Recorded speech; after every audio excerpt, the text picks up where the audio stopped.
Indian tech landscape లో మొదలైంది ఒక మెగా ఛాలెంజ్. ఇండియాకు ఐటీ క్యాపిటల్ గా ఉన్న బెంగళూరులో రోడ్లపై గుంతలు, అంతులేని traffic jams, over price real estate ఈ ప్రాబ్లమ్స్ కారణంగా బ్లాక్అప్ లాంటి బిగ్ కంపెనీలు కూడా షిఫ్ట్ అవుతున్నటువంటి పరిస్థితి. ఈ మైగ్రేషన్ కారణంగానే స్టార్ట్ అయింది పొలిటికల్ ఫైట్. ఆంధ్రప్రదేశ్ ఐటీ మంత్రి నారా లోకేష్ అనంతపూర్ లో ఏరోస్పేస్ ఎకో సిస్టమ్ పెడుతున్నామని ఇన్వైట్ చేస్తే కర్ణాటక ఐటీ మంత్రి ప్రియాంక ఖర్గే నుంచి పవర్ఫుల్ కౌంటర్ వచ్చింది. ఆంధ్రప్రదేశ్ ను స్కెవెంజర్ ఎకో సిస్టమ్ అని, పరన్న జీవి అని అటాక్ చేశారు.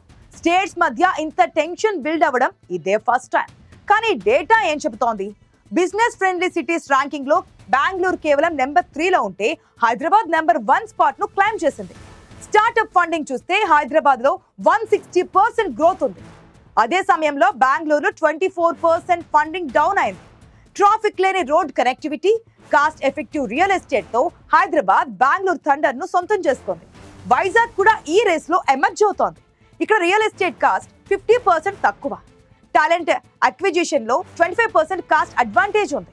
250+ టెక్ ఫార్మ్స్ తో వైజాగ్ కూడా ఐటీ కిరీటంపై కన్ను వేసింది. ఫైనల్ గా చెప్పాలంటే ఐటీ క్రౌన్ కోసం ఈ కాంపిటీషన్ రోజు రోజుకు ఇంటెన్సిఫై అవుతోంది.